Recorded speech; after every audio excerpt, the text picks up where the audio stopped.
فرسال عمری بچون ای نزد بند داری حلیم وک موم و فنر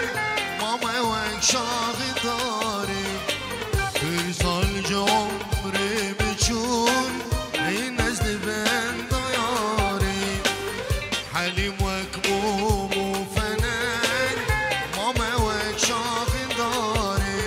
سلام مرد و